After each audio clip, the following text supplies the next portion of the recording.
Christian here from Gamereactor Germany. I traveled all the way to Denmark today to meet Thomas and talk about Gran Turismo 5, a game we played for quite a while now, and we had some controversial experience with it, I guess. I would say, first and foremost, I guess we should start out by saying that we actually both like Gran Turismo and have liked the previous installments of the genre. That doesn't mean that I didn't find some big faults in my experience with the new game, though, and it actually starts from the very start of the game.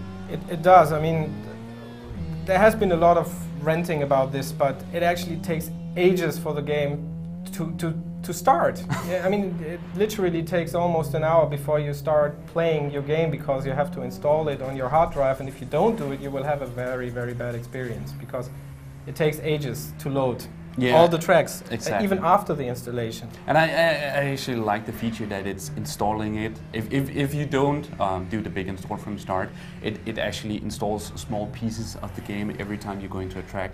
And I like that feature, but everyone should definitely go ahead and just install the game, which, as you mentioned, takes 55 minutes. When you get past that, though, there's still the subject of the menus, and some say that we are completely insane going into details like that, but I can't find any reason or logic why they're still using the same menus as they did in the previous games, because the menu system of Gran Turismo is just so bothersome, and it takes you such a long time to actually get to the races, because unlike a game like Forza, for instance, it doesn't suggest you tracks for the car you're in. It gives you tracks that you can actually partake in, but you have to have the right cars. You have to go into a car park, find the right car, make sure that it meets the agreements of the track, and then from there you're actually able to race. Yeah, I mean, we got a lot of bad feedback for being so bad about the menus, but it actually takes away so much time from you that you would normally use for playing the game. And I mean, the game is. It looks beautiful at certain spots.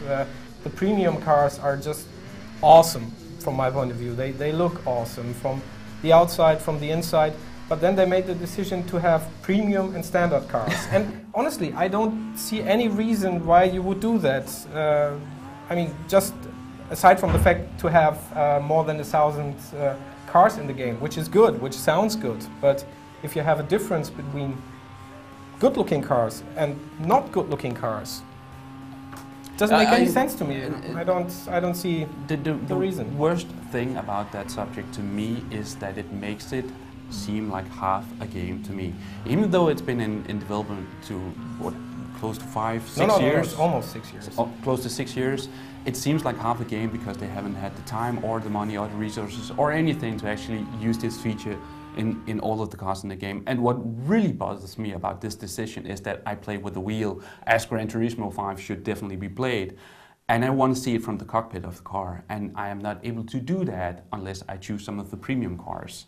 I just get a view with a speedometer and an accelerometer, and that's not enough for me when there's actually an option to play some of the cooler cars with the whole interior. Yeah, it takes away so much from the experience too. And I mean, Kazunori Yamauchi is always pondering about how important racing is to him, how important all the simulation stuff is to him, and then he leaves it out at these important spots and decides to put in a photo mode where you can literally have a camera with exposures and filters and everything, like a little Photoshop inside the game.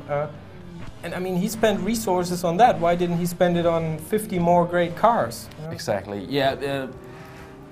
There's a lot of extras in Gran Turismo that are really cool and more or less complete the package. However, these, I feel, and it sounds like you feel this as well, should only have been used as extras if the main game in itself was really solid.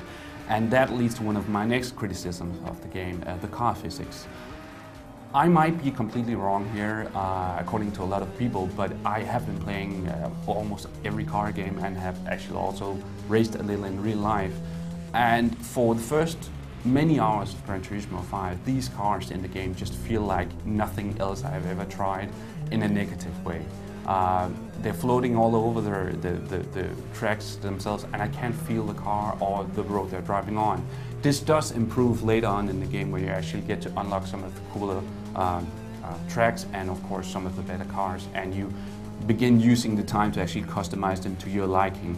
However, I can't remember a game that has, I would almost say, teased me for as long as Gran Turismo does.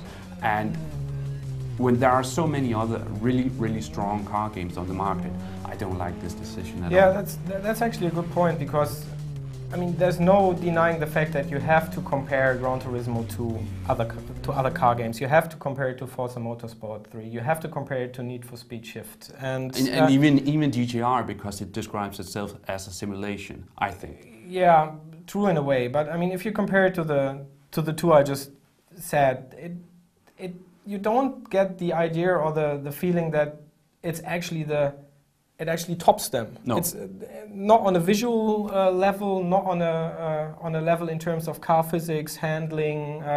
Forza is great on that. Need for Speed Shift is great on that, and Gran Turismo is great on that too at certain spots. It's just not better. It's just not better. And I mean, if somebody like Katsunori Yamauchi comes up and says, "Okay, I want to make this really great game," and it takes him 6 years to deliver the experience, and during these 6 years he doesn't deliver, then he didn't deliver. No. And this is all, from my point of view, what he did. I mean, it just took too long. It's outdated at the moment it came out. I mean, there's awesome stuff in the details. There is a 3D mode that I really enjoyed playing in a play seat with a big ass 3D TV in front of my face, glasses on, a wheel in my hands.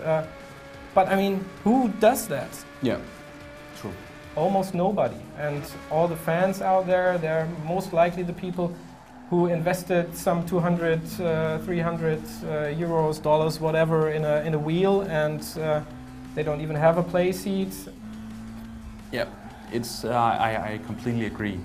With that being said, there is still some really good driving to be found in Gran Turismo. It's just a game that forces you to really search for it and to really, I would almost say, like in an MMO, grind for it, because you have to go through a lot of hours of gameplay before it really begins to show the qualities that it actually has. But that again, from my point of view, goes back to this being a game that maybe has, in certain areas at least, been passed by time and the competition that has arisen while Gran Turismo 5 was in development. Yes, I mean, they integrated a B-spec mode in the game. They originally planned for the Gran Turismo 4, I think, or even 3. No, it was Gran Turismo 3 B-spec. They wanted that. And they integrated this mode where you can control a player and be the manager. Mm. Who needs that? Sorry, I don't think anybody needs that. No. So with all this being said, do you think that you will be spending more time with Gran Turismo 5?